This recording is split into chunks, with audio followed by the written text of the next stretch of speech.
अशा तऱ्हेचं वक्तव्य केवळ एक आजच झालं असं नाही, याच्यापूर्वी पण त्यांनी अनेकदा वारकरी संप्रदायावर प्रहार केलेले आहे. पण यावेळेस जो शब्द वापरला त्याने प्रतिगामी, याचा भयंकर अर्थ विचित्र आहे सगळा. वारकरी जर प्रतिगामी असतात आतापर्यंत सत्तेत बसला असता. आम्हाला सत्ता नको आहे, आम्हाला धर्म परंपरा जागवायची आहे. आणि अशा संप्रदायावर ज्याचं उगमस्थान भागवतामध्ये प्रल्हादापासून दिलं आहे, हा केवळ कलियुगातला धर्म नाही आहे. प्रल्हाद स्थालधारी तरलगतितया चोद्धव कंसधारी विनाधारी स्वरशी स्वरकुशलतया राग करतोर जुनोगुण इंद्र अवादीन मृदंगा जय जय सुकरा कीर्तन येते कुमारा यत्राग्रे भाववक्ता स्वरसरचना व्यासपुत्र बभुव. म्हणजे शुकाचार्याने जे भागवत सांगितलं राजा परीक्षितीला, त्या परंपरेचा वारसा ज्ञानोबारांनी 700 वर्षापूर्वी महाराष्ट्राला दिला. म्हणून ज्ञानदेवी रचिला पाया असं म्हटलं जातं आणि तुका झाला असे कळस. या दोन्ही महात्म्यांनी वर्णभेदाच्या वरती जाऊन आम्ही विष्णुदास कसे आहोत आणि सर्व संघ परित्याग करून भगवंताच्या प्राप्तीकरता जो प्रयत्न करतो त्याचा उल्लेख केला आहे. अशा संतांच्या मांदियाळीवर असे प्रहार करणं हे राजकीय नेत्यांना शोभत नाही वास्तविक. आता ते वडील या नात्याने जास्त त्यांना दूषण देणं योग्य नाही, परंतु साठी बुद्धीनाठी असं जे मराठीमध्ये प्रयोग आहे की नाही, तशातला हा प्रकार असावा. यानंतर त्यांनी पुन्हा अशा तऱ्हेचं वक्तव्य करू नये, त्यासाठी संपूर्ण वारकरी संप्रदायाच्या वतीने त्यांचा निषेध करतो आणि आपण सर्व या प्रश्नाला न्याय द्याल अशी अपेक्षा करतो. जय श्रीराम.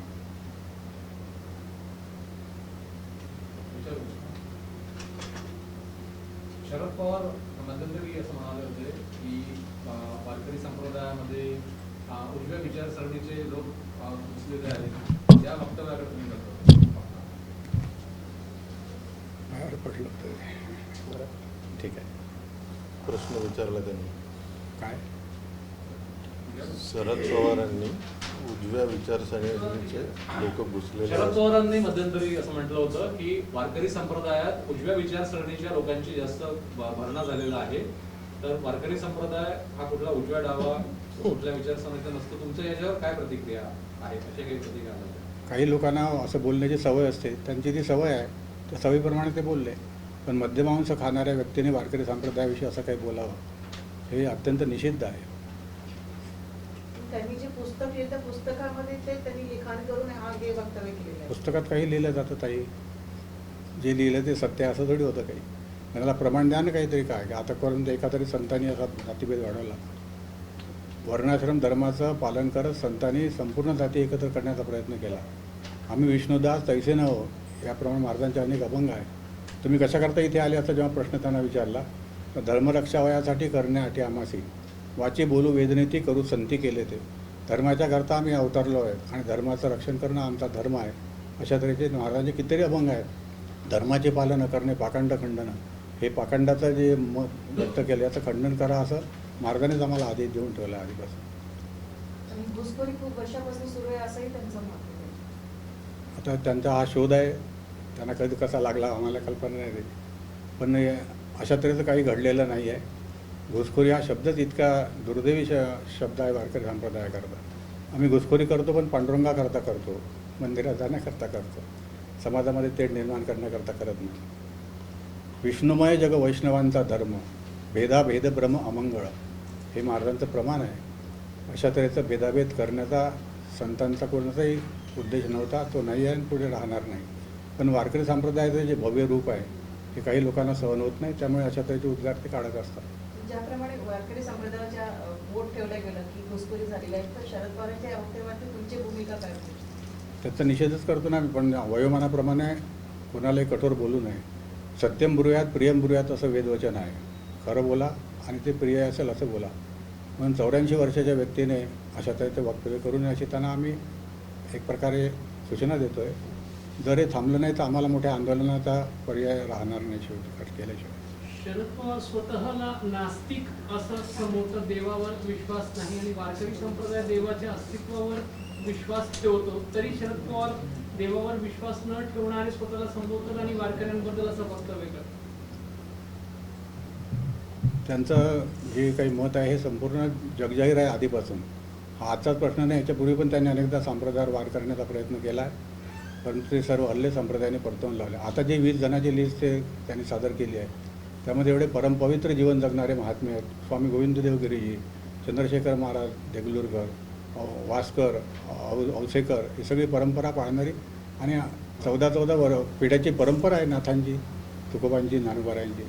माझ्या वडिलांची मेराशी का देवा, तुझी चरणसेवा पांडुरंगा, उपवास पारणे राखला दारवंटा, केला भोगवटा आम्हाला घे, असं देवाचे त्यांना निवेदन दिलेलं आहे.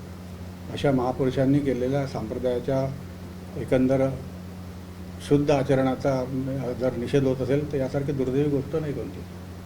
वारकरी संप्रदाय नेहमीच शांततेच्या मार्गाने म्हणजे दिंडी काढतात. आजपर्यंतचा इतिहास पण आम्हाला या- दाखवा नाही एखादा. यांच्या या वक्तव्याने म्हणजे वारकरी संप्रदायात वेगळा मेसेज दिलेला आहे. भले तरी देऊ कासेची लंगोटी, नाठाळाचे काठी हनुमाता, असं महाराजांचं प्रमाण आहे.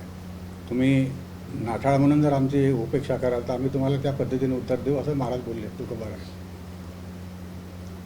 त्या प्रकारे उत्तर द्यायला आज वारकरी समर्थ आहेत.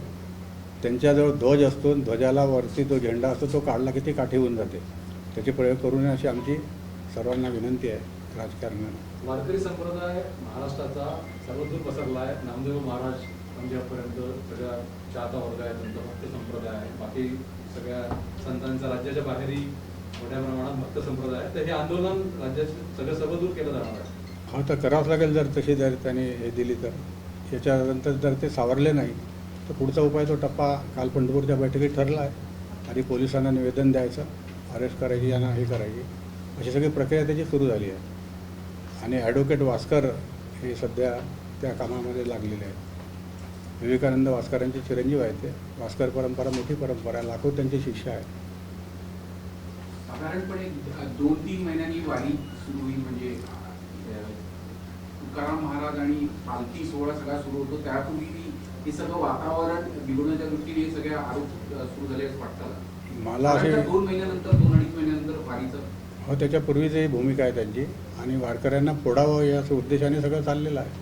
पण वारकरी धर्म करता अगदी मजबूत आहेत आणि त्या अशा तऱ्हेचा प्रयत्न सफल होणार नाही याची आम्हाला खात्री आहे. आपण हे जे आंदोलनाचा इशारा देत आहे तर ते म्हणजे आपण आधी निवेदन केल्यानंतर कधी ठरवणार आहे म्हणजे याच्या आधी पण आम्ही आंदोलनं केले आहेत ना. गोरक्षेकरता आंदोलन केलं, अंधश्रद्धा निर्मूलनाचा कायदा आला त्यावेळेस मी स्वतः 10,000 वारकऱ्यांचा मोर्चा बंड त्यांच्या उपस्थितीत आपण नागपूरला हे केला आहे. त्यानंतर गोविंददेव गिरींना सगळं निवेदन देऊन मुख्यमंत्र्यांनी त्यावेळेचे आश्वासन दिलं की असं काही होणार नाही म्हणून. आंदोलन करण्याची आम्हाला सवय आहे, त्याच्यामुळे काही घाबरण्याचं कारण नाही. रामसेतूच्या वेळेसही आम्ही मोठं आंदोलन केलं होतं आणि चांगल्या कार्याला सत्कार्याला नेहमी पाठिंबा देणारा वारकरी संप्रदाय आहे. राम जन्मभूमीचं खरं आंदोलन वारकरी संप्रदायाने संपूर्ण महाराष्ट्रामध्ये आणि भारतामध्ये अशा तऱ्हेचं निर्माण केलं आहे. हा इतिहास आहे.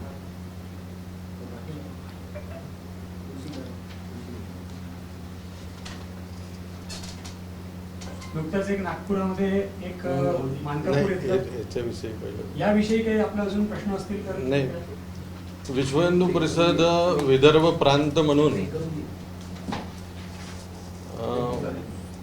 पवार साहेबांनी जे वक्तव्य केलं, घुसखोर हा शब्द वापरला. वारकरी संप्रदाय संस्कार देण्याचे काम करते आणि गावागावात आजही जाऊन पहा तर सायंकाळी हरिपाठ होतो, हे वारकरी संप्रदायामुळे होतो आणि मुलांना सर्वांना संस्कार देण्याचे काम करते. अशा वारकरी संत लोकांना घुसखोर हा शब्द वापरणे याचा विश्व हिंदू परिषद तर्फे मी निषेध करतो. आणि जे 20 नावं त्यांनी काढले आहे, काय कॅटेगरी लावली त्यांना त्यांचंच माहिती. पण त्यांनी जर माफी मागितली नाही जाहीर वारकऱ्यांची तर वारकरी संतांसोबत विश्व हिंदू परिषद यासाठी रस्त्यावर उतरेल असं मी इथून तुमच्या माध्यमातून सांगू इच्छितो.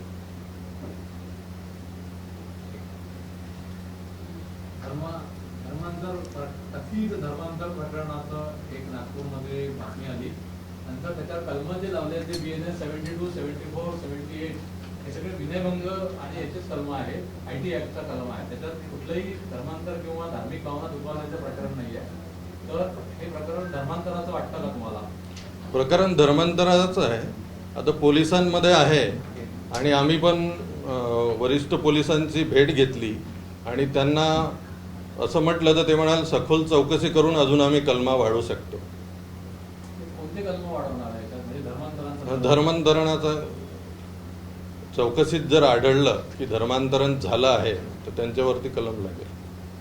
प्राथमिकदृष्ट्या तुम्हाला असं वाटतं का धर्मांतरण त्या मुलींचे 4 होत होतं? हां, हे मानकापूरमध्येच नाही तर देशभरात सुरू आहे. आत्ता राडेगावमध्ये त्या कुरेसेनी 34 मुलींना विकलं, धर्मांतरण केलं. त्याच्यासाठी आज राडेगाव बंद आहे. त्याच्यामुळे देशभरात हे सर्व प्रकरण सुरू आहे आणि आमचं लक्ष त्याच्यावरती असतं आणि आम्ही नेहमी त्याच्या विरोधात राहतो आणि प्रयत्न करतो. पोलीस उपायुक्त तुम्हाला काय म्हणाले की कलम वाढवली जातील? हां, चौकशी केल्यानंतर असं जर आढळलं तर कलम वाढवले जातील.